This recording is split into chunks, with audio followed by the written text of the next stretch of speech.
yourself and doesn't get in your way. Good. Got it. Yourself.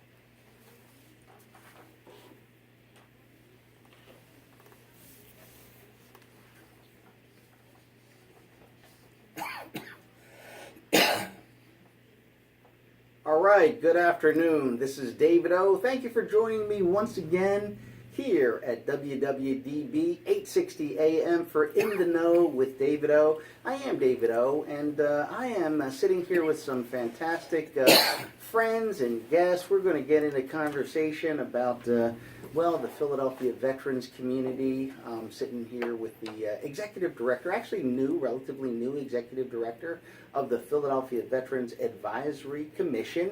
And then we're going to learn a little bit about the orchestra and how music can help young people achieve their future, not just in music, but in other things. I'm sitting here with the assistant principal bassist of the Philadelphia Orchestra. That's Joe Conyers. The executive director of the Philadelphia Veterans Advisory Commission is Carlo Aragoncillo. And then we're going to talk to Charlie Sgrillo. He has been around for a long time, and so folks in boxing know him. He is the president of the Veteran Boxers Association, and it's also the Hall of Fame, and he's done some work with that we're going to learn about. But first, let me start by thanking our show sponsor, because, well, without them, we wouldn't have a show. And that, of course, is Weinerman Pain and Wellness. They're located at the Land Title Building, 100 South Broad Street, Suite 1800B. And you can check them out if you need any help in terms of rehabilitation from an accident, injury. They're very good. I have been to their location, their facilities, and I can tell you they do a wonderful job. They're very committed, so check them out. Last week, we had a fascinating conversation with three guests. The first was Penny McDonald. She's the executive director of Forgiveness, Community Forgiveness and Restoration Initiative. Help Beyond the Bars is their program coming up this Saturday. Check them out. And Bishop Peter Huang, he's done a mission of racial reconciliation, particularly between the African American community and the Korean American community here in Philadelphia. And he has led 15 trips of taking African American clergy from the Philadelphia area to Korea for racial harmony, understanding, and other things. And then we spoke to Christine Riddick, the mother of Eric Riddick. She and he have proof of innocence that it just doesn't make a difference right now under Pennsylvania Post-Conviction Relief Act, something that we really need to change legislatively and ensure that whenever there is proof of innocence, it does make a difference. Well, let me start with this.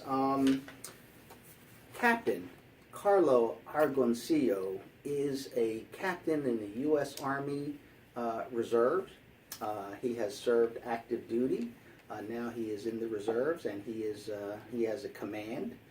He has served overseas.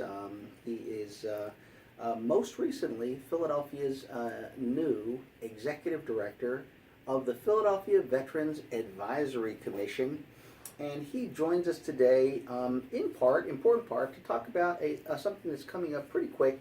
It's called Vetfest 2018. Carlo, welcome to the show.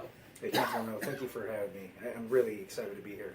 All right, and well, let me start by congratulating you, because you were just promoted from first lieutenant to captain.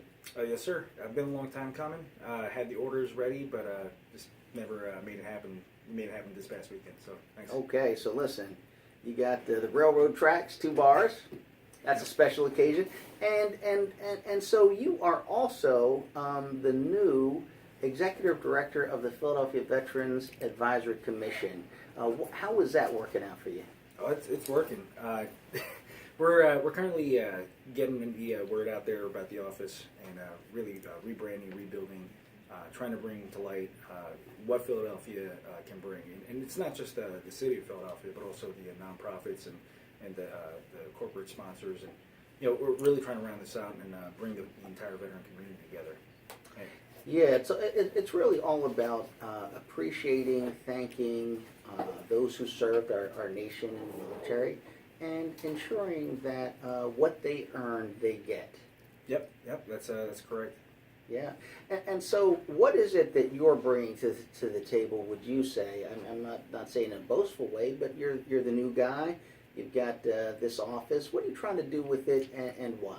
Yeah, so coming in office, the first thing that we do, we focus on is if any veterans come in, they need to process any claims to the VA for service connected. That's one of our primary focuses.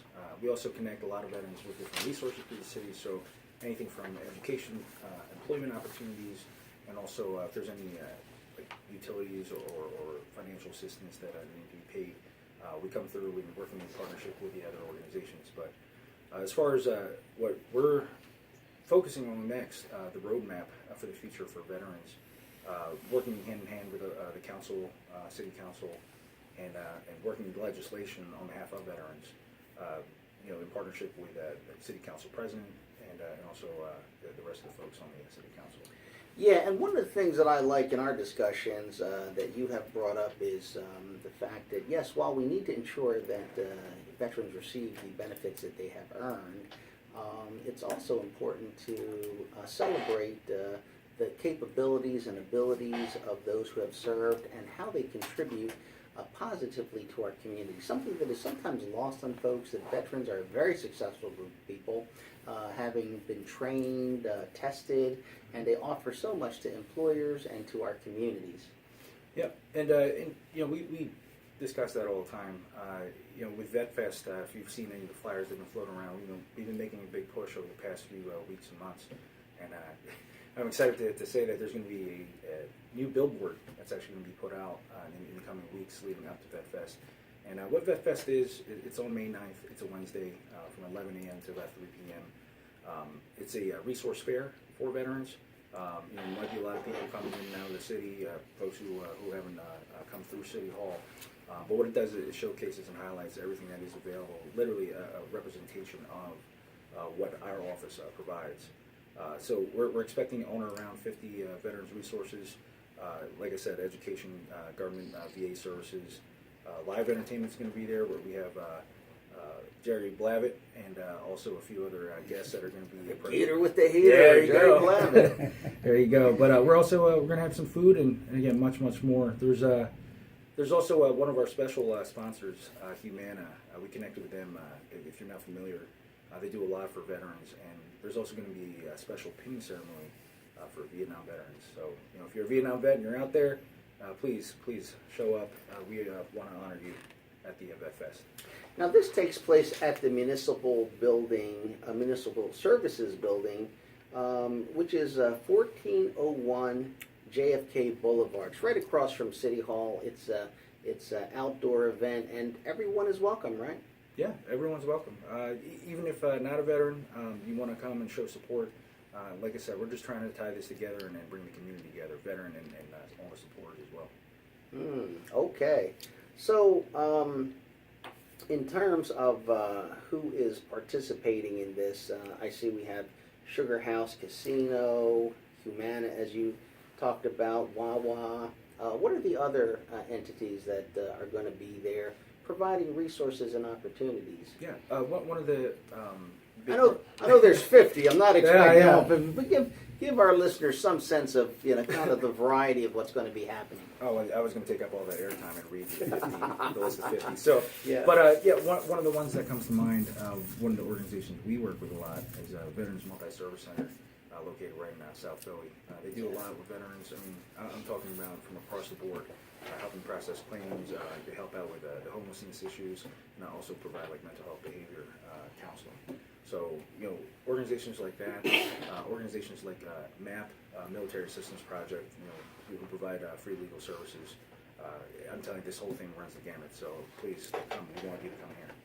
Yeah, and this morning I ran into Alex Archowski. Actually, he invited me to go to the Northeast where Enterprise just signed up with the Army for the PAYS program, Partnership for Youth Success, where they basically meet young recruits and then guarantee an interview with them for a job when you complete your military service. And so I'm sure the Greater Philadelphia Veterans Network will be there because they help all sorts of veterans, from senior officers to junior officers to senior, NCOs and junior and whomever, to connect with Philadelphia area employers, some of the large employers as well, but all sorts. And so if you're a veteran who served and you're looking for a job or a connection, come on down. You can meet Carlo. Yeah. Like I said, we're excited to have everyone there. We cannot thank enough City Council for all the support and really all the organizations we worked with in the past. It really means a lot. Yeah, and I do have to say for our listeners who may not be familiar, but I'm sure you're familiar when I say this, that any organization that is doing really a fantastic job is an organization where people just don't expect anything to go wrong, and so it's just a smooth operation and just a high level of trust. And in some sense, the services are so good that you take them for granted. And that's our military. Our military is protecting us, protecting our borders, safeguarding our communities. So we just feel we are just so safe. We don't, like no other country, we are that safe. And it's no accident. It's the investment of time and effort and training of our military men and women who are serving right now at the cost of their lives and livelihood. And unfortunately, while we're comfortably sitting here, as the captain knows, there are young men and women under fire, dealing with the harrowing situations, loss of life, and others. And when they come back to live with us, they oftentimes have the effects of their service and sacrifice.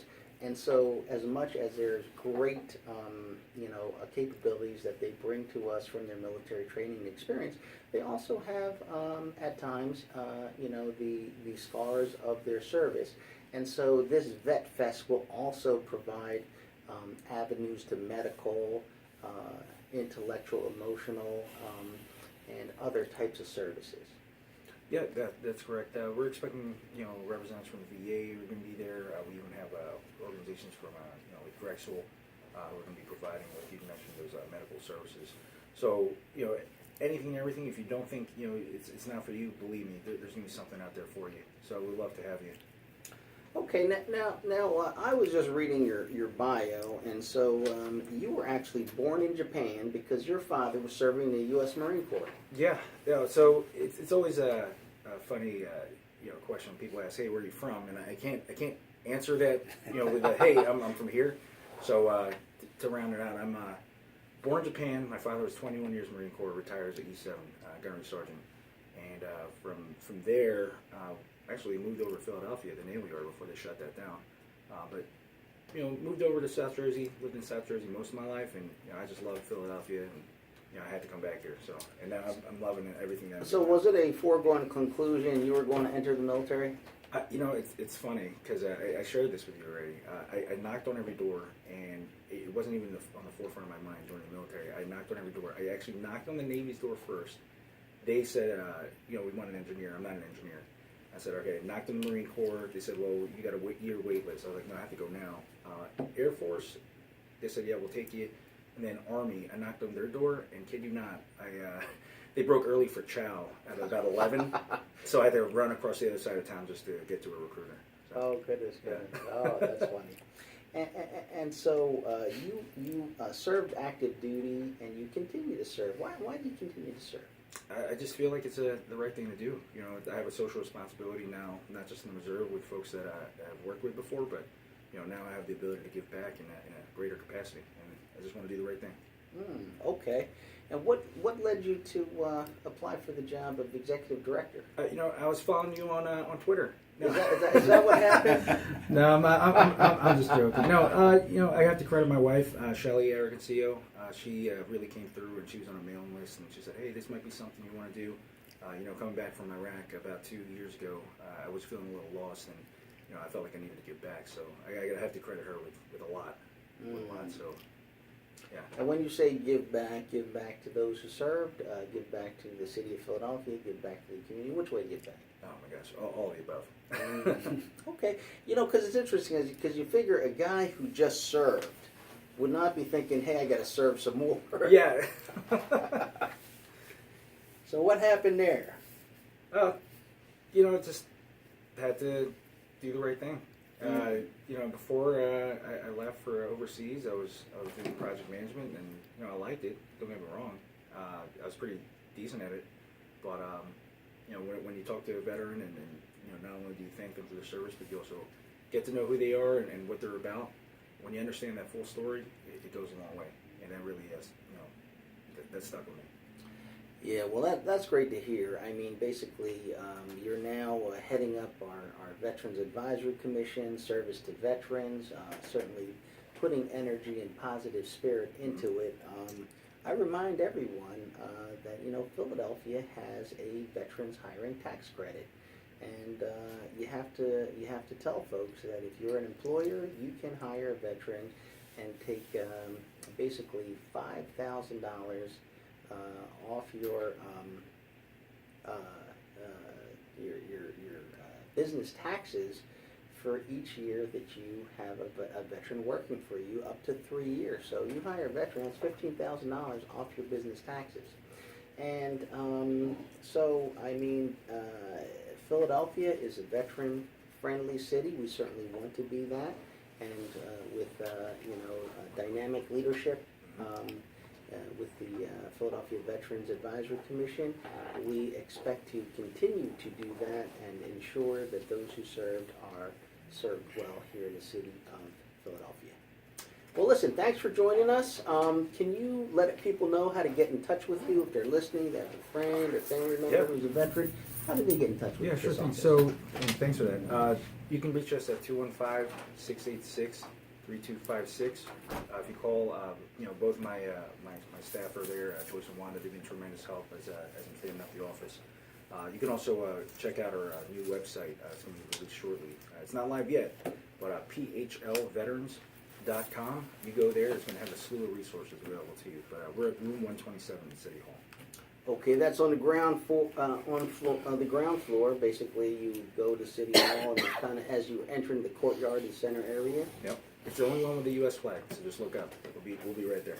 All right, fantastic. Well, listen, thank you for joining us, and listen, everybody, stay tuned. We'll be talking to Joseph Conyers. All right, we are back. We were talking to Captain Carlo Aragoncillo. He's the executive director of the Philadelphia Veterans Advisory Commission, and in particular, keep this date in mind, Wednesday, May 9th, at 11 a.m. at the Municipal Services Building, 1401 JFK Boulevard.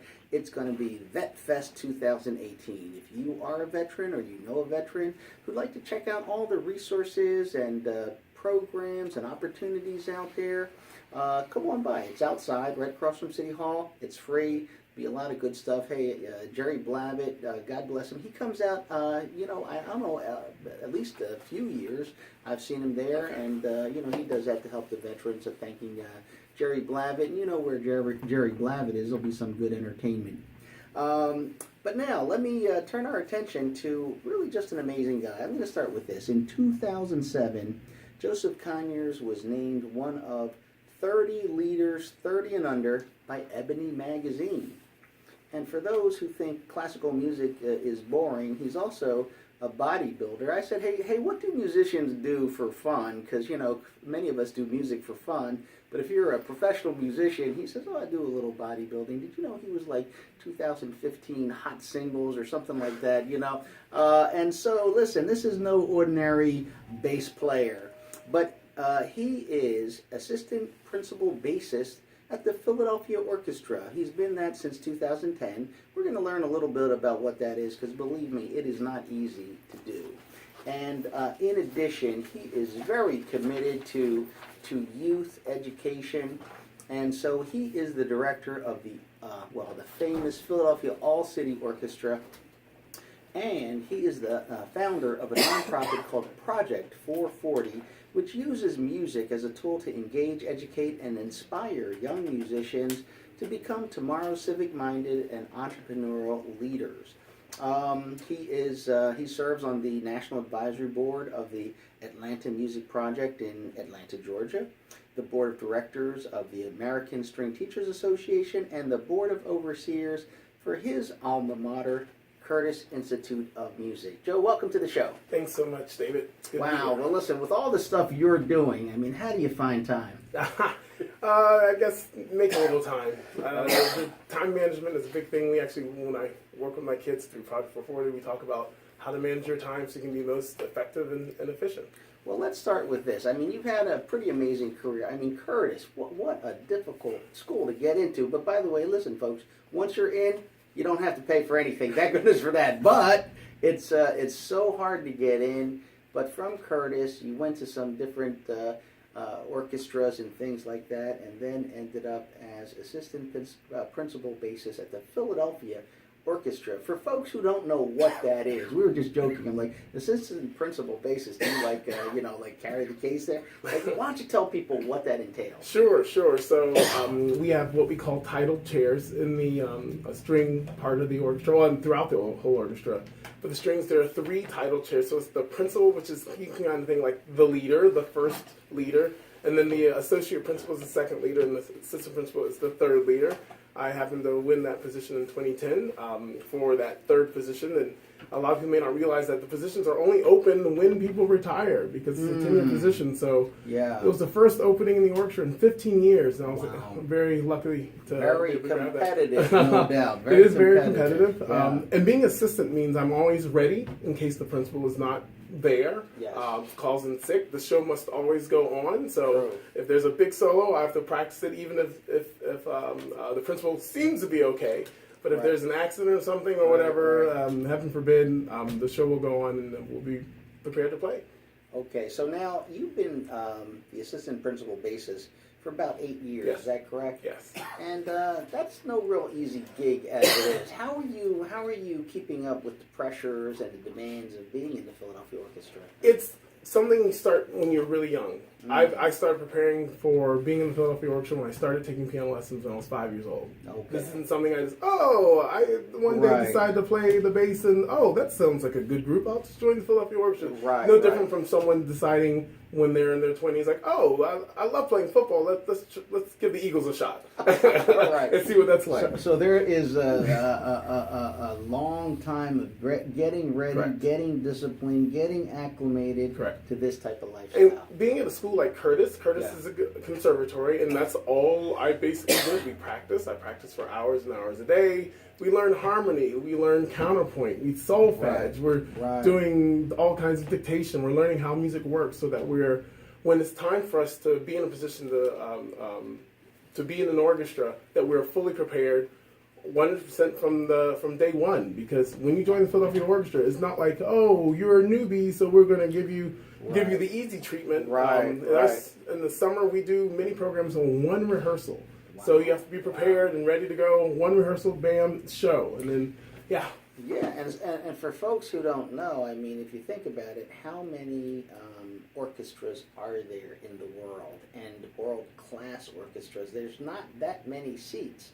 And so Joseph Conyers is basically tenured with the orchestra, and that is just a testament to his amazing skill and ability. I do my best. Yeah. Well, listen, you also were the recipient of the very first alumni award, young alumni award from Curtis Institute of Music. Yes, that was very Yeah. special to receive such an honor from my alma mater.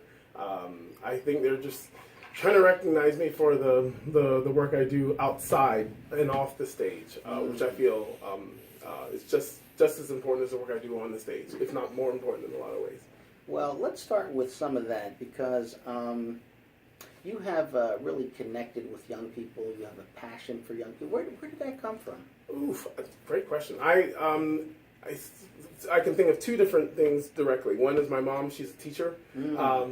Taught high school English for over 30 years in Savannah, Georgia, which is my hometown.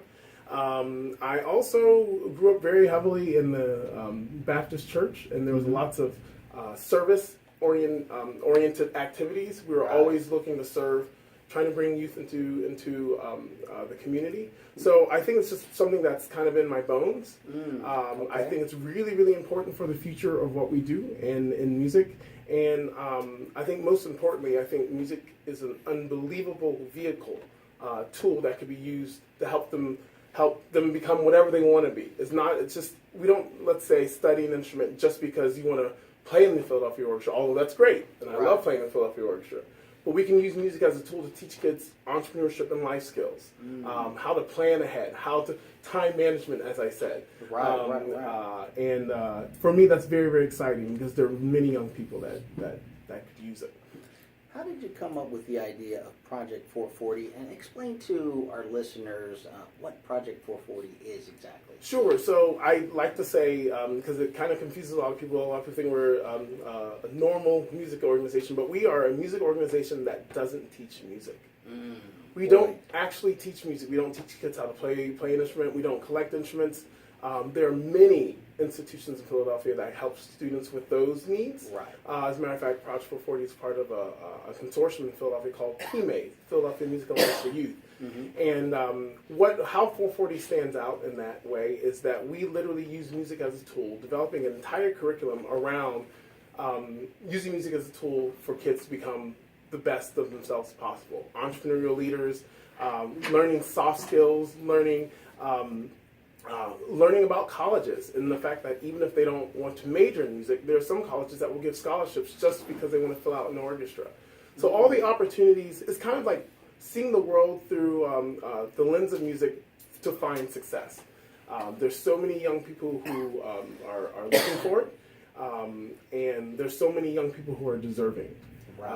And I think too many times we kind of forget in our own lives that while we might be fortunate in our own situation, there are others who may not be as fortunate.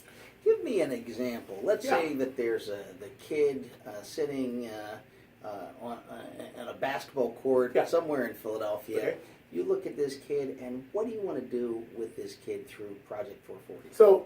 So generally, the music lens, if they have any interest in music whatsoever, we want to have them in our in our course. So that's kind of a little bit of the carrot that brings them in. And through this curriculum, it's a lot of project management and project development, and thinking about social entrepreneurship. So, for example, but you're not teaching them the guitar. We are not teaching the guitar. No, as I said, there are enough organizations doing that. So what does he do when he comes into your program? If we have like the beginning of our curriculum, let's say the first 15 weeks of our flagship program is called Doing Good.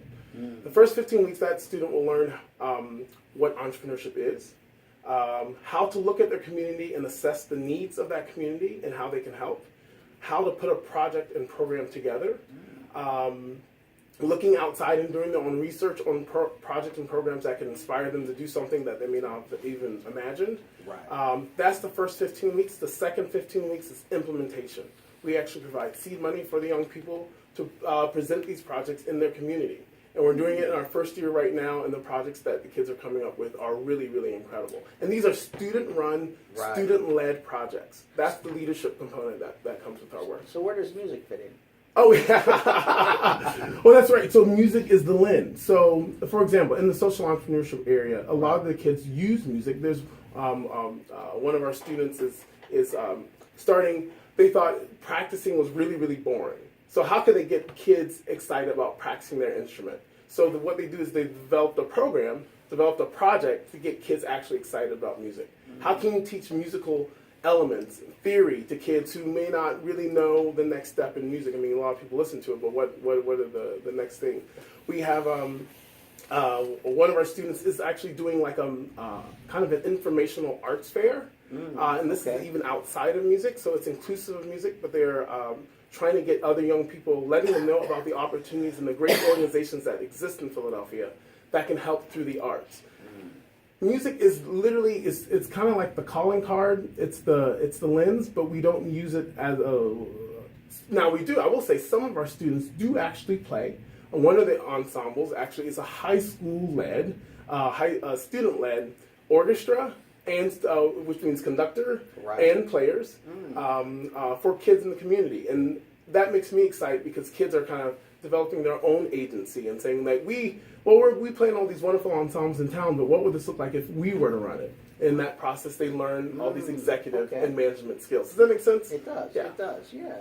And for people listening who say, "Hey, that's pretty unique," how do they get in touch with you or Project 440 to try to get involved? They can find us on our website. We're at www.project440.org. Interesting. The number 440. That's right. 440, right? 440.org. That's right. And we're on Facebook. We're on Instagram. You can just look us up that way. There are many ways. A Google search, we're the first to come up. So 440. That's right.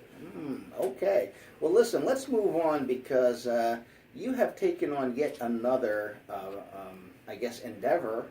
And that is being the music director of Philadelphia's All-City Orchestra since 2015. Yes. And what's happening there? It's great. I love teaching. I don't know if I get that from my mom, but I love teaching and I love working with young people. Being music director means I'm the conductor. I stand in the front and I'm kind of the boss with the baton. Right. And everyone knows to follow the magic stick when I'm up on the podium. Right. But it's way less about me being on the podium and waving that stick and more about exciting these young people about making music and learning this wonderful language that goes through every community, is the fiber of our being as humans, and to be able to teach that is a privilege. Yeah. Now, the All-City Orchestra, I mean, how do people get involved? How do young people get selected for that? Great question. So we have auditions every fall. These are the top performing students of the school district of Philadelphia. So there are auditions in the fall, and it's selective, so we can only fill up an orchestra. We can't fill up... Very selective, yeah. We can't fill up more, but... we hope to have more opportunities in that for students who may not quite make it to All City. But yeah, and then we have rehearsals over the course of the year. The rehearsals are still for those listeners who were once members of All City, the rehearsals are still at Girls High to this day. We have 6 or 7 rehearsals before our main concert, which is held at Verizon Hall in March of every year. So I encourage all your listeners to look out for an announcement about next year's concert in 2019. We are very fortunate to have the Philadelphia Orchestra to help sponsor that program and host us at the Kimmel Center, which is also my home as a member of the orchestra. And it's really, really wonderful to see the kids and their faces light up, sometimes with glee and sometimes a little bit with terror, being on the stage of the Philadelphia Orchestra. But once they get playing, it's always really, really exciting and magical. So for anyone listening who wants to try out, audition, how do they learn about when and where? So I would actually say it's through the district where they can contact their the students should contact their school teacher, music teacher, and the teacher will have all the information needed because it goes to the district about when the auditions will actually be held. They will be next fall, but the exact information I don't know just yet because I don't fortunately have to audition anymore. If unfortunately you don't have a music teacher, as some Philadelphia schools don't, listen, contact the school district administration, talk to your principal, talk to a teacher, to get in touch with someone so you can figure out the schedule and all that so that you can audition, because it is a fantastic experience. It's a wonderful experience for all the students, and just to throw a little extra plug out there, we were really fortunate just a few years ago to send the All City Org Show on its first international tour. So wow, we international tour, come on. We did 5 or 6 concerts in Italy a few years ago. So my wife is green with envy right now. Yeah, no, it's a wonderful opportunity, and we do the best we can to provide as many opportunities for the students as possible. We have a great a line of teachers who support and administrative staff through the district to make sure these students get the best that they possibly can. Okay, now for anyone who wants to get in touch with you or anyone involved with you for any of these things that Yes. you're talking about, what's the best way to do that? Ooh, great question. So I would say you can go through the 440 website, or you can actually send an email to info@project440.org. info@project440.org. All I'll right. have to answer your questions. Fantastic. Joseph, thank you for joining us. Thank you so much for having me. All right, everybody, listen, stay tuned. After this commercial break, we'll be talking to the president of the Veteran Boxers Association, Charlie Sgrillo. Oh.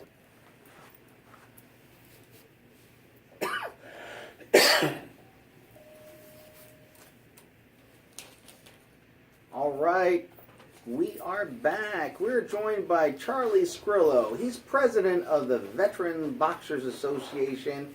They have a museum. It's actually the Philadelphia Boxing Hall of Fame. It's located at 2733 East Clearfield Street, the Veterans Boxers Association, Ring 1. And by the way, if you want to write this down, I'll give you their phone number.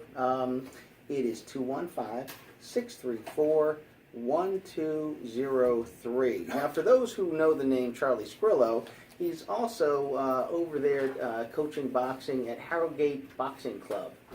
Charlie, welcome to the show. Thank you, sir. All right. Now, you are the president of VBA Ring 1.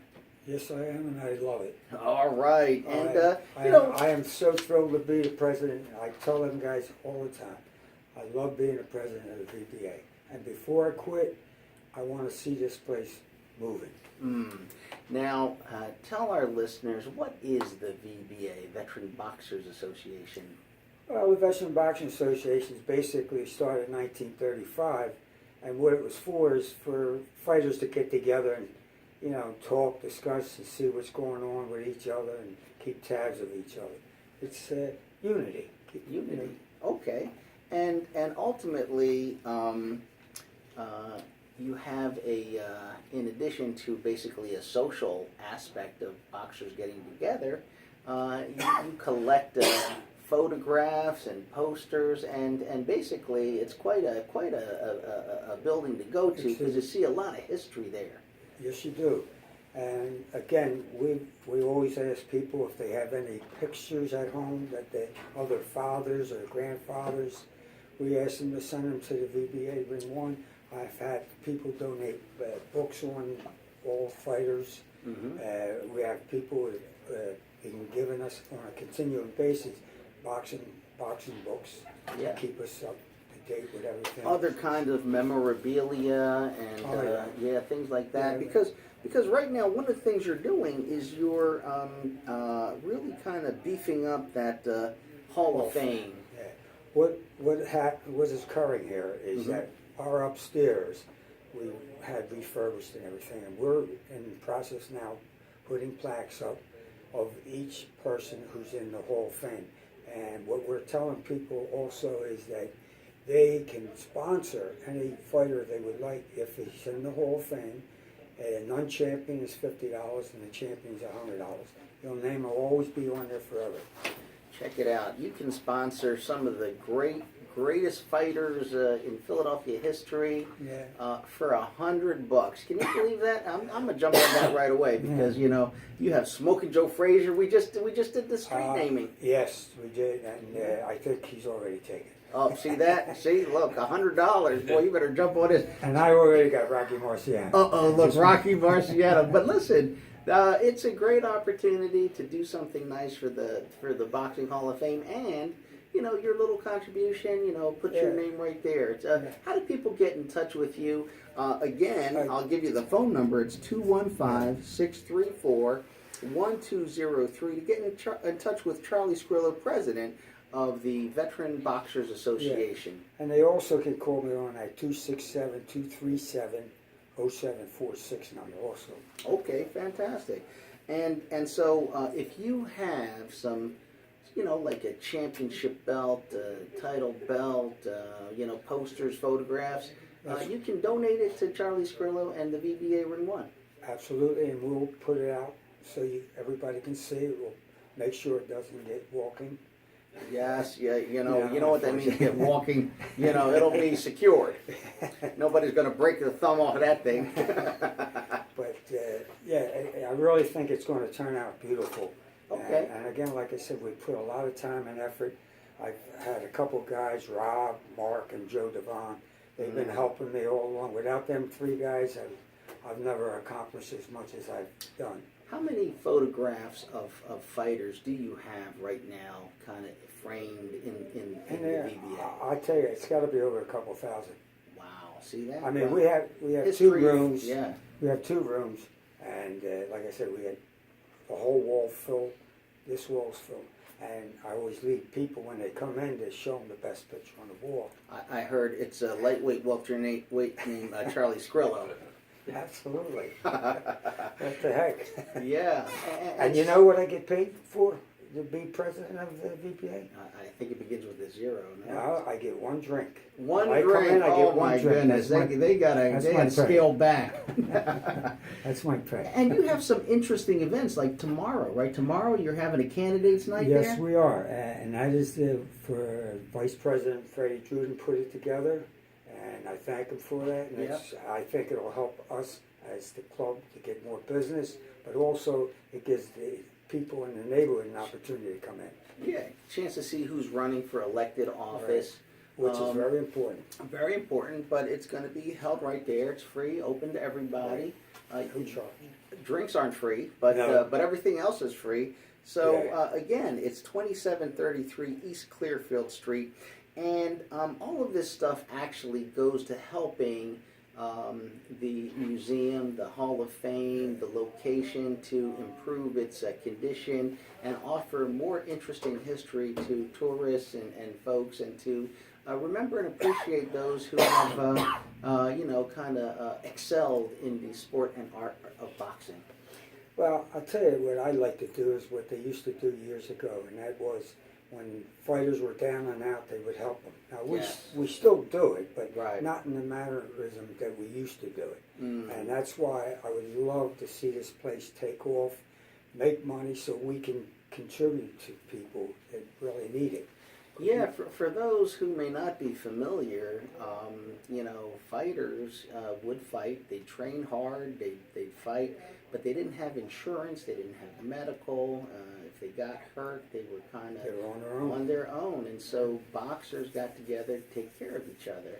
And, and also, listen, people who have excelled in the sport, who have been champions, are oftentimes forgotten. Well, I think the sad thing is when you got guys coming out of these gyms that have become world champions. Yes. A couple out of my gym, a couple out of other people's gyms. Right. That for some reason or another, fighters don't give back. I don't understand it. Right. Like for an example, real fast, Garcia. He became a world champion. Just lost the title, but he's still doing well. Come around, say hello to the kids. That's all. You don't even need money. What we need is them to say, "Hey, I trained out of this gym, and this is what we want to do." Okay. And again, I want to help this VPA Ring 1 to get off the floor. Okay. Well, are we talking about Danny Swift Garcia? Danny Swift Garcia. Yeah, I've seen him in a lot of parades and other things, so I do see him around the He's a good community. kid. But you're saying, hey, come on back to the That's gym. all I ask. Yes. He's a great kid. Yeah. I wish him the best of luck. Fantastic. But I would love to see him stop around and just say hello. Well, everybody would be certainly excited about that. And so if you have some, artifacts, memorabilia, some championships, belts, and especially for those who, if they're not going anywhere, people are going to forget. And so the VBA Ring 1 is a place to put the pictures and all these things in, so people remember the accomplishments and achievements. Yeah, that's all I do, to keep these guys in mind. Go back and help the people's families and so forth. Mm. And so people can make straight out donations. Oh, You're a absolutely. 501c3 That's right. nonprofit, and so listen. By the way, if you're there sitting on a valuable trophy or belt, you know, Robe, you can, yeah, you can, pants, yeah, boxing gloves. You yeah. can contribute it and get a tax Absolutely. You get write-off tax- for it. Sure. Absolutely. And so for people who want to make a nonprofit contribution, you can send your check to Veteran Boxing Association, or better yet, VBA Ring 1, 2733 East Clearfield Street, Philadelphia, PA, 19134. I think. 19134. Another way that you can help is by renting the hall, right? Right. And you can call or get on the computer and it'll go vbaring1.com. Yes, VBA Or- Ring 1. One is ONE, spelled out, Ring 1. Right. Or they can call 634-1203. Okay, 215. 215-684-1203. And so the building, the facility is available for rent for Right. different types of occasion and things like that. We've had